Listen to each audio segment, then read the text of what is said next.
Bon, merci. David Ferreira, je suis Capgemini. Je suis venu vous parler du DevOps chez Capgemini. Je porte une offre d'agilité et de DevOps. Finalement, le DevOps, ce n'est juste que l'agilité en aval. Alors, quelques slides pour vous présenter ce qu'on fait chez Capgemini sur le DevOps. Alors, déjà, pourquoi on parle de DevOps aujourd'hui? Quel problème on cherche à résoudre? Pendant des années, les DSI sont organisés, entre guillemets, pour massifier, mutualiser les couches, pour réduire les coûts. La grande mission de la DSI, c'était d'optimiser les coûts informatiques. Et manque de peau, avec l'arrivée du digital, où d'un seul coup, les métiers ont compris qu'il y avait de la valeur dans l'IT, on voudrait complètement changer l'organisation pour créer des organisations qui servent le métier du début à la fin, jusqu'à la production, avec des processus dédiés pour finalement apporter de la valeur le plus vite possible. Donc effectivement, c'est ce que le Gartner appelle la bimodalité, passer d'un modèle qui cherche à optimiser d'abord les coûts à un modèle où on cherche d'abord à optimiser la valeur métier. Ça casse beaucoup de frontières dans les entreprises, et notamment au sein des DSI, et c'est des grosses transformations qui arrivent aujourd'hui de plus en plus chez nos clients. Ce qu'on constate de plus en plus. Ce qui se passe en plus en aval, c'est une vraie explosion du nombre de mises en production qu'on constate année après année, d'accord ? Alors pourquoi? Parce que, bon, évidemment, on augmente le nombre de versions qu'on veut mettre en prod. On pas une toutes les 5 secondes, enfin toutes les secondes comme chez Amazon, mais on cherche à passer de systèmes qu'on avait traditionnellement en prod une fois par an, voire 2 fois par an, à au moins 1 fois par mois. Donc en gros, on va faire entre x3 et x6 fois plus de mise en production, juste en augmentant la fréquence de release. En plus, pour être agile, les gros mammouths applicatifs qu'on avait dans le système d'information, on va les découper, les fragmenter, voire atteindre des microservices. Et donc, on va multiplier aussi le nombre d'objets à mettre en prod. Donc, j'étais directeur de projet sur un premier projet portail. J'avais un portail à mettre en prod. La nouvelle version refondue agile, j'ai 8 applications pour faire la même couverture fonctionnelle. Donc on multiplie aussi le nombre de mises en production parce qu'on fragmente, on modularise le système d'information. Et puis en plus, les devices arrivent et donc on va faire le même service en web, en iOS, en Android, et on continue à multiplier les mises en production de systèmes. Donc au final, il faudrait réussir, grâce au digital, à faire x12 à x48 fois plus de mises en production, en évitant de faire x12 à x48 sur les coûts de versionning. Donc le DevOps, le cœur du DevOps, c'est vraiment donner cette agilité en maîtrisant les coûts et la qualité de ces phases de déploiement. Alors comment on a fait chez Capgemini? Aujourd'hui, où est-ce qu'on en est? En fait, on a constaté assez rapidement qu'il y a 2 chemins du DevOps. Il y a un chemin du Dev vers les Ops et un chemin des Ops vers les Devs. Le chemin du Dev vers les Ops, il a été largement facilité par le cloud, d'accord, où effectivement, sous la pression des business, les départements études, on cherchait toutes, entre guillemets, à rapidement offrir une offre de service en interne pour accompagner cette agilité demandée. Et donc notre parti pris à nous, c'était de créer ce qu'on appelle des Digital Factory pour accompagner cette demande, en spécialisant les sites par, en gros, grandes technologies de cloud, qui nous permet qui permettent surtout à nos clients rapidement d'avoir un processus DevOps rapidement mis en place avant de transformer son processus interne jusqu'à ses data centers. Donc on a en gros Paris-Lille qui sont dédiés essentiellement à Amazon chez Capgemini, on a Nantes qui s'est fortement dédié à Bluemix, et puis Bordeaux-Toulouse qui se sont focalisés sur Azure. Ça, c'était pour nous une bonne façon, entre guillemets, d'accélérer la prise de compétences sur le marché à la fois du cloud, mais surtout du DevOps finalement. Bon, ça suffit pas. Une fois qu'on a fait ça, il reste du chemin à faire. Ah oui, je voulais vous parler rapidement de cet exemple. En fait, on a instancié ça pour un client chez lui. Donc en fait, on a 2 modèles. On a un modèle chez nous où on accompagne des clients plutôt études auprès de leur métier à faire des factories. Et puis on a un modèle qu'on a mis en place chez un client qu'on appelle Factory as a Service, où on va chez un client, entre guillemets, DSI, à nouveau, études, l'accompagner sur la mise en place d'un service end-to-end. Donc là, c'est une grosse entreprise de pétrole et gaz, qui avait plein d'initiatives portail dans tous les sens, avec différentes technologies en plus.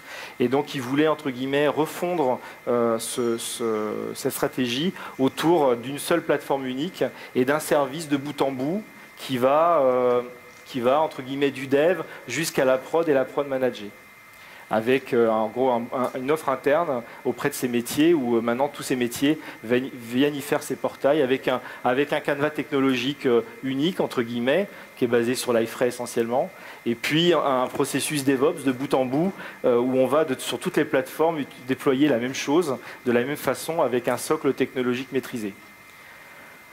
Ce qu'on a fait dans ce cadre-là, pour ce client-là, en plus, entre guillemets, ce qu'on trouve un peu avancé dans ce modèle factory, on a rajouté, entre guillemets, des fonctionnalités supplémentaires. Donc, le A/B testing et le app monitoring, quand on fait du DevOps, c'est très important d'avoir une boucle retour de ce qui est en production pour alimenter les métiers sur les prochaines évolutions. Puisqu'on va rapidement en production, autant faire ce qu'on appelle le continuous learning et utiliser la production comme un vrai témoignage de qu'est-ce qui marche, qu'est-ce qui ne marche pas et qu'est-ce qui doit être optimisé. Donc on a accompagné entre guillemets l'offre de service et la solution d'une capacité de monitorer l'application avec des hommes et des outils et de faire du A/B testing pour accompagner les métiers. On a aussi profité du cloud, ça c'était un vrai accélérateur ce cloud, pour permettre de faire du blue-green deployment, en gros pouvoir déployer sans interruption une nouvelle version du portail comment dire, en 2 étapes. Et puis on a profité, entre guillemets, comme on partait de rien, on construisait une nouvelle plateforme, on a profité pour tout de suite mettre en place une architecture orientée plutôt microservices, plutôt moderne, pour accompagner cette plateforme agile. Donc, ce cas d'usage, il est simple, quelque part, parce qu'on part de rien, on construit quelque chose de neuf, et donc c'est facile de faire du DevOps dans ce contexte. Il répond rapidement à un premier besoin des métiers, donc ça peut satisfaire, entre guillemets, une partie de l'IT vis-à-vis de ces métiers, mais ce n'est pas suffisant. Pour accompagner la transformation du vrai cœur d'IT qui reste encore souvent dans un mode traditionnel, on a construit un framework de transformation autour de Calms.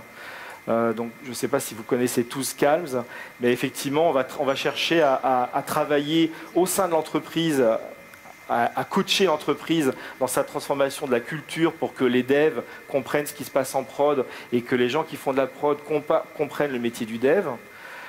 On a tout un axe automation, donc ça c'est un vrai axe, vous en avez entendu parler toute la journée, qui est très important. Moi, j'ai souvent l'habitude de dire que l'automatisation est au DevOps, que l'argent est au bonheur.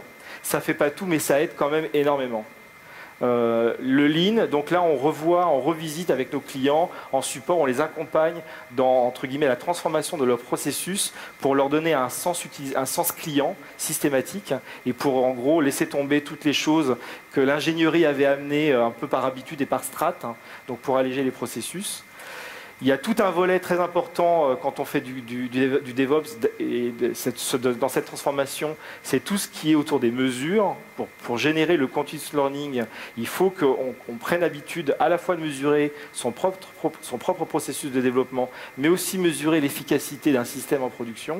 Et il ne s'agit pas de mettre en place les indicateurs CPU, mémoire et file system. Il s'agit vraiment de comprendre d'un point de vue business le fonctionnement de l'application pour chercher à l'améliorer. Ça, c'est important. Et puis le sharing, ça aussi, c'est un axe très important de développement dans ces grosses entreprises qui se transforment. Être agile et être DevOps sur une petite équipe de 12 personnes, c'est déjà compliqué, mais c'est finalement assez simple. Dès qu'on veut être agile et DevOps à l'échelle d'une entreprise, on ne peut plus colocaliser. C'est pas possible, on ne va pas tout mettre l'entreprise sur un même plateau, les ops, les devs au même endroit. On est obligé, entre guillemets, de travailler sur des axes de partage, de collaboration beaucoup plus forts et beaucoup plus en largeur et en distance. Et puis aussi, derrière cet axe sharing, on travaille beaucoup avec les entreprises sur transformer les organisations pour... le problème qu'on vit partout, c'est qu'il n'y a aucune organisation qui est compatible au DevOps. Quelle que soit la façon dont on se découpe, à moins de mettre tout le monde sous un même chef en râteau, ça ne marche pas, quoi. Donc fondamentalement, la seule façon qu'on a travaillé, c'est de créer des natural work teams, des équipes qui opérationnellement travaillent ensemble, même si organisationnellement, elles sont rattachées à des entités différentes. Et donc il y a un vrai travail sur le sharing d'outillage de cette Natural Work Team, mais aussi un vrai travail entre guillemets RH pour faire en sorte que les gens aient une vie opérationnelle et une vie organisée, structurelle différente pour que ça marche.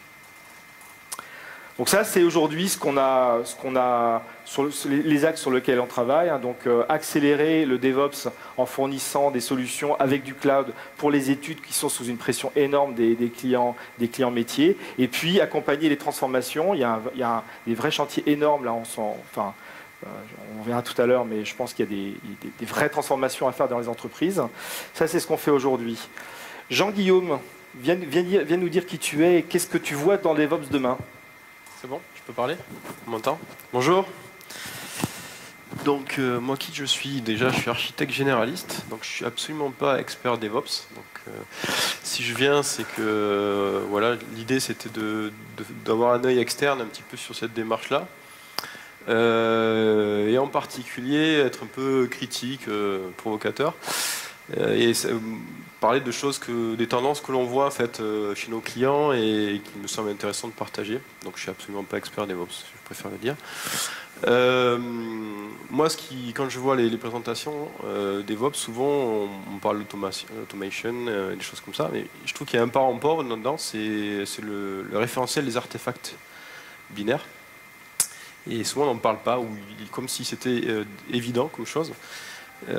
Donc c'est quoi? Globalement c'est quelque chose qui représente l'application, sur tous les états de l'application, ce qui la compose en fait, le stockage, la configuration, les binaires. Et cette représentation là, c'est ce qui me fait le package et qui va être stocké avec des métadatas. Pour moi c'est important parce que déjà c'est ce qui permet le DevOps en fait. C'est comme on dit, tout le DevOps, tout devient code. Pour que ce soit code, c'est qu'il y a une lingua franca, c'est-à-dire que tout le monde puisse parler la même chose. C'est-à-dire que les devs d'un côté et les ops de l'autre puissent parler la même chose. Il faut qu'il y ait une représentation d'un même artefact sur des mêmes métadonnées. Donc pour moi, c'est quelque chose qui est important, au cœur de la démarche DevOps, de ma compréhension en tout cas, comme l'était la CMDB pour ceux qui connaissent ITIL, ou comme pourrait l'être le référentiel d'architecture pour l'urbanisation. Donc c'est important. Et pourtant, il n'y a pas beaucoup d'acteurs dessus. Ça arrive, voilà, ça arrive. Il n'y a pas beaucoup d'acteurs qui proposent des outillages de référentiels d'artefacts, d'une part. Et en même temps, il y a autant de package management qu'il y a de technologies. C'est-à-dire que dans le monde Java, il va y avoir des bundles OGI, donc toute une logique de référentiel de bundle OGI, je ne sais pas si vous connaissez. Dans le mobile, il va y avoir toutes les logiques de Android ou de iOS. Le packaging associé à ces typologies de solutions. NuGet pour le monde Windows, Cocoa Pods pour la partie OS. En fait, il y a des milliers de systèmes de packaging. Et il n'y a pas vraiment de packaging universel. Le truc, c'est que c'est des poupées russes. C'est-à-dire qu'en gros, Docker, quand on fait un Dockerfile, on met npm install le module npm. Mais ça, c'est en termes de gestion de conf, c'est une hérésie, c'est-à-dire qu'il faut reparser tout le fichier pour identifier qu'il y a des dépendances à des référentiels, en fait, à des écosystèmes technologiques différents. En gros, on met du Docker, on met une VM, un Docker, etc. Et à chaque fois, il y a un système de packaging différent, complètement pas intégré. C'est une des critiques que j'ai, c'est que ça arrive. Le standard, il n'y a pas de standard pour gérer, un standard universel pour gérer le système de packaging global. Et pourtant, plus ça va, puisqu'on dit quand on fait une stratégie mobile, on se rend compte quand on fait une stratégie mobile, c'est pas qu'une application mobile en fait. Il y a tout le back-end, et puis il y aura du big data, et puis alors donc on va se gérer des packages mobiles. En plus, il y a des mobiles, c'est pas que du mobile natif, ça peut être du mobile aussi hybride. Donc il y aura du JavaScript. Et c'est JavaScript potentiellement avec une partie web, donc toutes les logiques de Webpack et compagnie. Et donc en fait, l'écosystème et le système, il est monstrueux et la conf, elle est monstrueuse. Donc je voulais parler de ça parce que ça me semble assez important, tout cet écosystème. Et puis c'est ça qui fait que les uns et les autres peuvent parler parce qu'ils parlent avec les mêmes métadonnées. Voilà.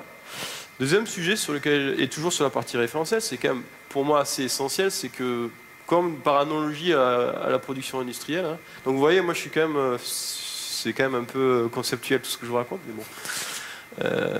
C'est que pour moi, les artefacts binaires, c'est même chose que les stocks.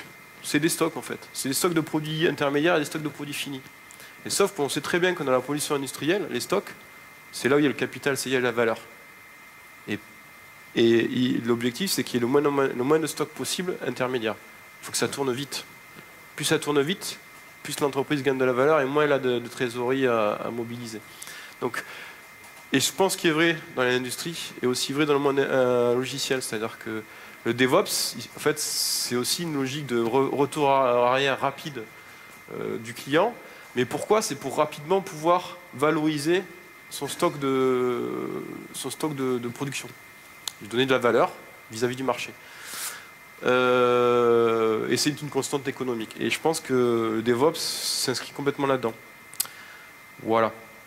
Et donc, qui dit produit intermédiaire, dit propriété intellectuelle. Alors, tant que c'est de l'open source, pour beaucoup, open source, c'est gratuit. Enfin, pour moi, ça ne l'est pas complètement.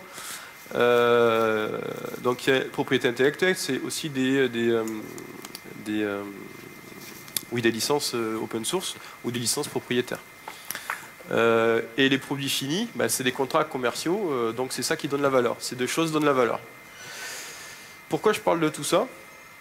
C'est que plus ça va, nous, Capgemini, plus ça va, on a des clients qui viennent nous voir et qui nous disent ah ouais, mais nous, on a tel catalogue de services par rapport au marché, mais en fait, on est disrupté de partout. Et on a des petits acteurs qui arrivent, des startups, des sociétés concurrentes qui commencent à être bien en place, qui ont des services que nous, on aimerait fournir à nos clients, mais le coût d'implémentation de ces services par ailleurs, c'est trop énorme. Donc en fait, on voudrait faire une démarche qui est, et beaucoup d'acteurs c'est comme ça, c'est dire, nous, on veut fournir un catalogue de services complet, quitte à réutiliser en marque blanche les solutions des autres acteurs. Donc on veut se positionner en sorte de marketplace. Ça c'est le concept économique.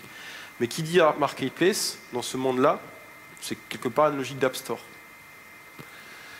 Et l'App Store, donc ça c'est l'App Store, c'est pas que des applications mobiles, parce que rapidement, le raccourci qu'on fait, App Store mobile, App Store iOS, App Store Android, oui mais non, l'App Store, les clients comme ils nous l'indiquent, c'est ah ouais mais mon App Store, c'est des applications qui peuvent être web, mobile, desktop, c'est peu importe, c'est des services informatiques que je fournis sous différents types de canaux. Et ça, c'est le besoin qui arrive. Et qu'on voit pour Android. Et ça signifie quoi?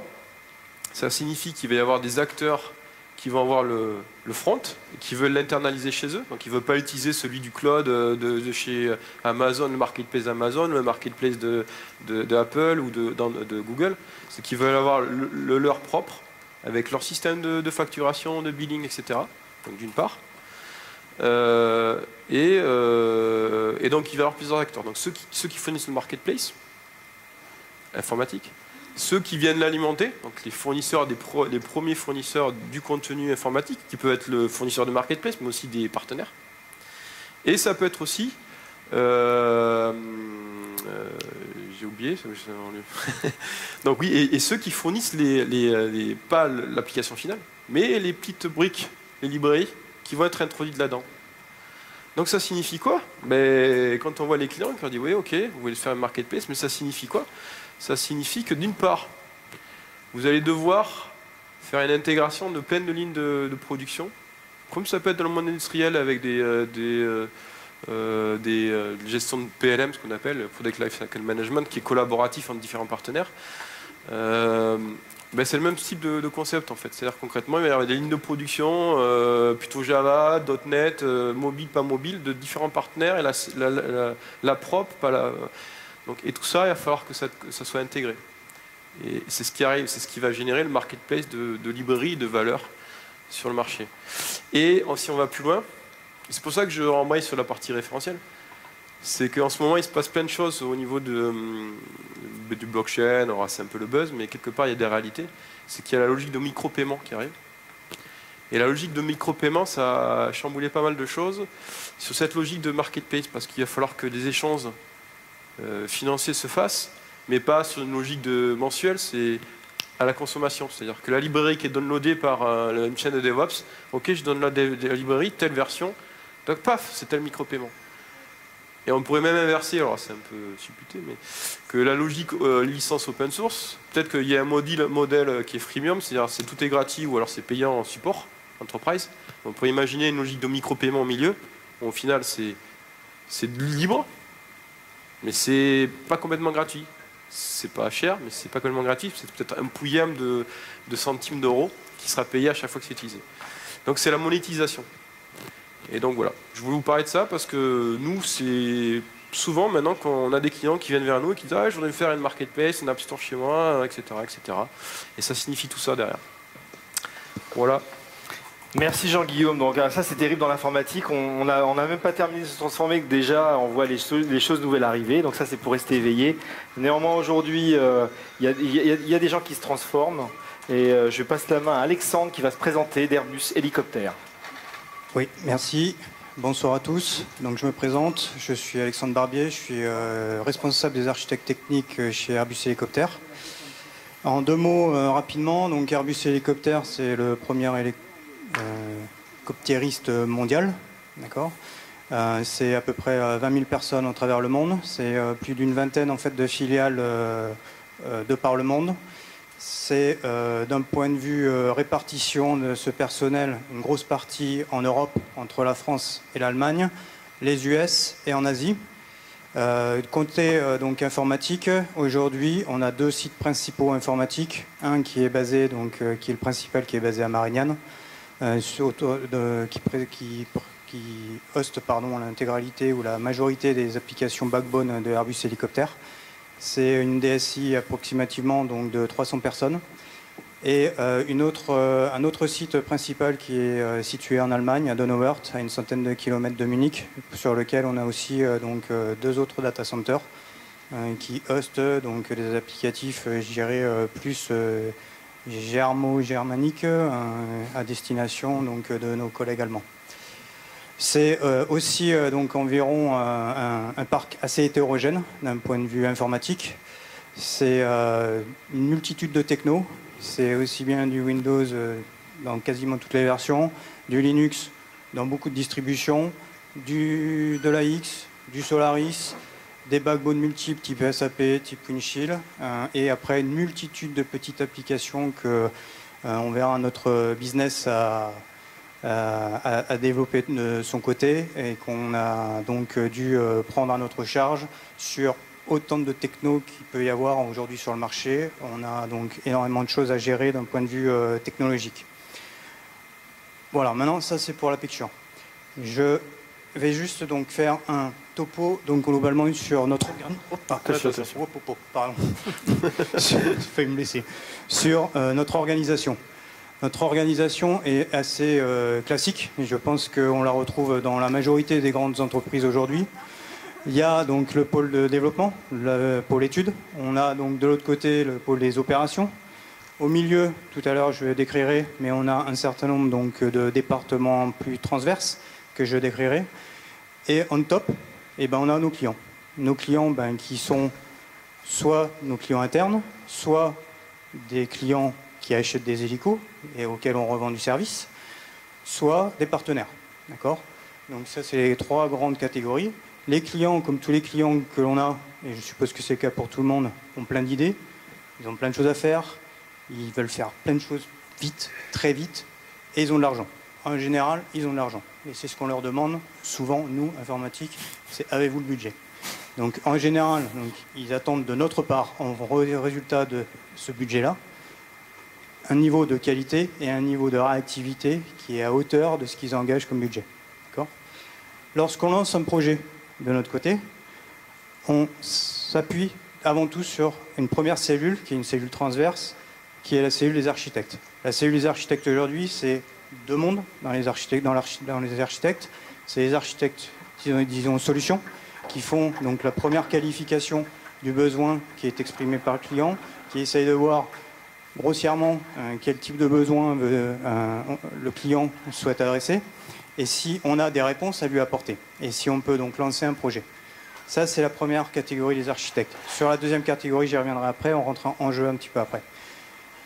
On lance le projet, on met en place donc une structure projet. La structure et la méthodologie projet aujourd'hui qu'on met en place, c'est une méthodologie relativement classique, c'est du waterfall, ce qui ne nous aide pas forcément à toujours être super agile, donc ça on en reparlera un petit peu après. Et on fait rentrer donc dans le cadre du projet un chef de projet qui lui parle avant tout Gantt, avant tout délai, avant tout coût, voilà, ça c'est son langage. La qualité de temps en temps, qui n'est pas forcément toujours très regardant. Et on a des développeurs. Alors le développeur, c'est une race un petit peu particulière de personnes. Je suppose qu'il y en a peut-être dans la salle. Il parle souvent, il remplace souvent les points par des points-virgules. Il met beaucoup de choses entre accolades. Okay, ça n'aide pas toujours la communication, avoir une bonne communication avec le chef de projet. Ça, c'est le premier point. Et en dessous, il y a les tech leaders. Les tech leaders, eux, qui sont en fait un petit peu les do rêveurs, ceux qui bêta-testent, ceux qui veulent faire des choses super sexy, qui veulent mettre en place ces nouvelles technologies, même si elles ne sont pas super stables. Donc ça, c'est un petit peu donc, notre écosystème aujourd'hui, côté développement. Côté opération, qui rentre après coup en jeu aussi, dans un certain niveau d'avancement du projet. On a la cellule d'intégration technique, qui a pour charge de s'assurer que cette fois-ci les architectes techniques, qui sont la deuxième communauté qui apparaît en transverse au milieu, ont bien livré, ont bien fait le design. Alors les architectes techniques, c'est mon équipe. Donc nous on parle plutôt pattern d'architecture technique, architecture multitiers, composants applicatifs, éléments d'infrastructure, sécurité, reverse proxy, etc., etc.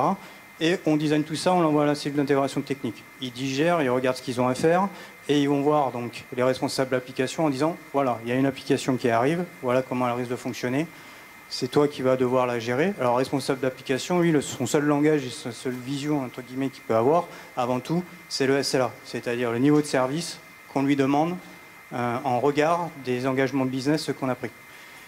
Et il y a toujours aussi, dans les opérations, des tech leads. Les tech leads, c'est les sysadmins, c'est des personnes, des DBA expérimentés, c'est toute une panoplie, effectivement, d'experts techniques, même network, qui parle aussi un langage un petit peu particulier, que de temps en temps l'intégration technique arrive à traduire, mais pas toujours. Alors au final, ce qui se passe, il y a un dernier acteur, non des moindres, qui arrive des fois au milieu, des fois au début, des fois à la fin. C'est pour ça que je l'ai mis un petit peu à la fin. Et qui a, lui, un langage particulier aussi, qui est de dire et de commencer souvent ses phrases par non. Non. Alors, des fois, c'est un petit peu perturbant, mais on essaie de... Et ça commence à changer. Donc, on essaye donc de faire en sorte de faire travailler tout le monde ensemble. Ça donne quoi? Ça donne globalement ça, quand on fait un projet. Tout le monde discute avec tout le monde. On envoie des mails, on envoie des docs, on a des repos un petit peu de partout, on se débrouille un petit peu comme on peut. Mais au final, l'un dans l'autre, faut pas croire, mais ça finit par marcher. Mais c'est pas toujours très efficace. Je vous le dis, c'est pas toujours très efficace. Et alors, quand arrive un problème, ou que le client appelle et qui dit « Oh là là, il y a un problème sur mon application, j'ai un problème de performance », alors même pas j'en parle parce que là, c'est encore pire. Les problèmes de performance, c'est ce qu'il y a de plus difficile à diagnostiquer. On ouvre un ticket, c'est génial. Et puis le ticket, on l'envoie, il se balade entre les différents, donc, acteurs de la chaîne. Il se renvoie systématiquement la balle. Ça se balade et puis ça retombe systématiquement, souvent et très souvent, au niveau du responsable des applications, qui, de lui-même, envoie des milliards de mails de la même manière pour essayer de savoir d'où provient le problème et essayer de le résoudre. Alors il y a maintenant à peu près 1 an et demi en arrière, on a commencé donc à se poser des questions sur comment améliorer et être plus efficace sur notre méthode de travail autour du delivery de ce genre de solutions. On a regardé DevOps, on s'est dit, oulala, attention, et on a dit à notre management, ne nous énervons pas, regardons ce qui se fait, regardons l'état de l'art un petit peu de ce qui est autour du buzzword DevOps, regardons ce qui est derrière, donc Calms, et essayons donc d'appliquer en fait cette philosophie et de voir comment on peut l'appliquer de manière pragmatique, sans perdre trop de temps, sans perdre trop d'argent, sans trop investir non plus, pour avancer petit à petit et step by step vers cette démarche-là.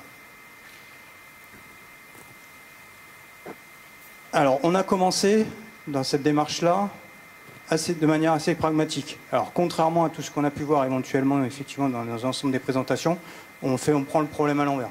C'est-à-dire, on s'est dit, on va peut-être pas attaquer les problématiques d'organisation là tout de suite. L'organisation et changer l'organisation, c'est time consuming, ça demande des efforts, ça demande à discuter avec des gens du top management qui ne sont pas toujours accessibles. Donc on s'est dit, on va commencer par la base, on va essayer d'automatiser d'ores et déjà une partie de nos déploiements. Donc ça, c'est la première étape qu'on a lancée. Elle est en cours. Automatiser les déploiements, ça veut dire donc mettre en place de l'outillage qui nous permette en fait de faire du continuous deployment dans la mesure du possible. Nos équipes de développement avaient déjà commencé à faire du continuous integration. Alors, comme tout bon développeur, eh ben, il a demandé des VM. Il a installé par lui-même, un petit peu à la mano comme il pouvait, l'outillage qui pensait être le bon pour pouvoir faire la continuous integration. Il n'a pas forcément réfléchi aux éléments d'infrastructure, il n'a pas forcément réfléchi à la charge que ça pouvait générer, si c'était bien sizé, si c'était stable, si c'était high available, puisque ça n'empêche que ça devient leur plateforme de production prioritaire. Donc, on a lancé une autre initiative qui est de renforcer la plateforme de production de développement pour s'assurer qu'elle soit stable et qu'elle soit performante et qu'elle réponde aux besoins des développeurs, sachant que l'objectif ultime, bien sûr, de cette plateforme-là, est qu'elle soit mise à disposition pour l'ensemble d'Airbus Hélicoptères, y compris les personnes qui font du développement, non pas à l'informatique, mais à l'extérieur de l'informatique. Idéalement, ça serait ça la cible. Donc il faut absolument qu'on ait quelque chose de stable. L'automatisation, je reviens sur l'automatisation des déploiements. L'outillage aujourd'hui, on a fait un benchmark, on a regardé un petit peu, on a plusieurs paramètres à prendre en compte quand on fait ce genre de benchmark. Et en partie, il faut faire bien attention ici aux compétences en fait, qui sont actuellement disponibles au sein de l'entreprise. L'objectif n'est pas d'introduire un outil qui est le meilleur outil sur le marché, le plus beau, peut-être le moins cher aussi, donc open source, et que les équipes qui n'aient pas les compétences pour pouvoir le faire fonctionner et l'utiliser. Un outil qui n'est pas utilisé ou utilisable ne sert strictement à rien. Donc on a plutôt pris l'option de partir vers une solution éditeur qui est la solution de Computer Associates Release Automation, qui a donc la faculté en fait d'être beaucoup plus accessible à des gens de compétences diverses. Pour continuer l'effort, et ça c'est à court à moyen terme, c'est juste pour donner une vision, on va continuer donc à renforcer l'automatisation de nos déploiements en élargissant le panel donc applicatif d'automatisation du déploiement qu'on va mettre en place. On veut aller jusqu'au pilotage d'éléments d'infrastructure au travers de cette plateforme. Ça veut dire donc piloter du load balancing, piloter du firewall, piloter éventuellement donc des éléments d'infrastructure type private cloud pour provisionner à la volée des VM et ou demain donc des conteneurs. Donc ça c'est le dernier effort. Pour la partie conteneur, il faut aussi donc qu'on monte donc une infrastructure qui puisse supporter la partie containerisation. Donc ça c'est la prochaine étape. Et côté dev, eh ben, on va faire évoluer donc la plateforme aussi de production de développement. C'est un des objectifs. Quand je parle d'évolution, là il y a de l'évolution fonctionnelle. Aujourd'hui notre plateforme d'intégration continue, pour la faire courte, repose globalement sur SVN, repose sur Jenkins, repose sur Actifactory, repose sur la partie test pour certains sur TestRail, sur Maven. Donc voilà, on se dit qu'SVN, ben, on va peut-être changer. On va se dire qu'on va peut-être partir sur du Git. Reste à savoir quel Git. Donc on va faire des évolutions sur cette plateforme donc de production logicielle. Il faut accompagner tout ça par la mise à jour de guidelines. Il faut définir des nouvelles règles d'utilisation. Il faut donc orienter les développeurs vers ces nouvelles solutions, mettre en place de la containerisation aussi, et de manière transverse, le but ultime aussi est d'avoir du continuous testing, aussi bien fonctionnel, mettre en place des smoke tests, mettre en place des tests automatiques de sécurité dans l'absolu, des tests aussi de performance. Alors dans les tests de performance, on a déjà commencé à travailler quand même dessus, on a déjà commencé donc à déployer des solutions d'APM sur la majorité donc des applicatifs qui sont aujourd'hui en cours d'automatisation au niveau des déploiements. de telle manière qu'on puisse avoir donc un feedback, là aussi, assez rapide de la performance globale de l'application d'un point de vue end-user. Bien sûr, on a toujours le monitoring, je dirais technique basique, que je pense que n'importe qui peut avoir aujourd'hui, qui nous permet de faire aussi remonter les alertes de côté infrastructure. Et côté architecture, il va falloir qu'on s'adapte et qu'on adapte donc nos patterns techniques d'architecture pour mapper et pour s'orienter et continuer à orienter en fait donc la démarche DevOps au sein donc d'Airbus Hélicoptère. Voilà, donc je tenais simplement juste à partager effectivement cet état des lieux, là où on est, le chemin qu'il nous reste à faire. En parallèle de tout ça, il va falloir qu'on adapte notre méthodologie.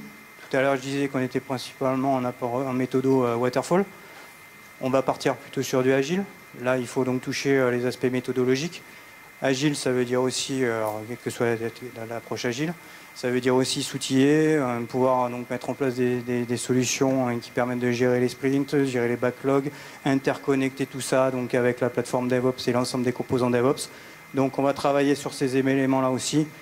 Et à la fin, on abordera certainement la partie organisation. Ceci étant, entre nous, aujourd'hui, tel que ça fonctionne, la problématique organisation n'est pas notre principale difficulté.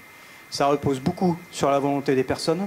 On a des personnes volontaires côté dev, on a des personnes volontaires côté opération, volontaires côté testing, volontaires côté architecture technique, volontaires côté architecte, solution aussi.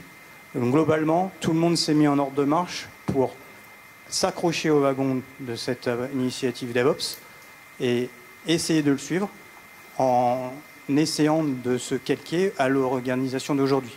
Parce qu'on a tous à y gagner, et particulièrement donc Airbus Hélicoptère, et surtout nos clients. Voilà, merci. Merci. Moi, j'avais une question pour toi, Alexandre, pour passer aux questions rapidement. Quel a été le déclencheur de tout ça? Pourquoi d'un seul coup, tout le monde s'est mis en branle-bas de combat? Parce que c'est du boulot derrière. Hein. Ouais. Qu'est-ce qui a généré ça? Alors, ce qui a généré ça, c'est globalement l'accélération du nombre de releases qu'on a été obligé, entre guillemets, de déployer sur un certain nombre d'environnements chez Airbus Hélicoptère, au vu du nombre de requêtes de nos clients à générer des nouvelles features, à répondre aux besoins qu'il a émis. Donc l'accroissement en fait de ce nombre de releases, il y a beaucoup de choses qui étaient manuelles jusqu'à présent. Cet accroissement de nombre de releases posait un problème de fond. Les gens n'avaient pas forcément le temps de toutes les traiter. Ça a rajouté du délai, ça rajoute du mécontentement, ça pose un problème vis-à-vis donc de l'engagement budgétaire de nos clients qui mettent de l'argent sur la table et qui attendent un peu plus de réactivité. Donc il a fallu réagir. Donc pour ça, on a commencé par la partie automatisation des déploiements qui nous paraissait être celle sur lesquelles on avait le plus de gains, un ROI le plus rapide, pour continuer sur la partie dev avec le renforcement de cette infrastructure. Très bien. Qui est un peu lié sur la totalité. Super, c'est un super exemple en plus avec ces cellules d'architectes qui a fait le vrai pont finalement entre les ops et les devs. Est-ce que vous avez des questions? Je crois que c'était clair. C'était clair, ouais, c'était clair. Merci.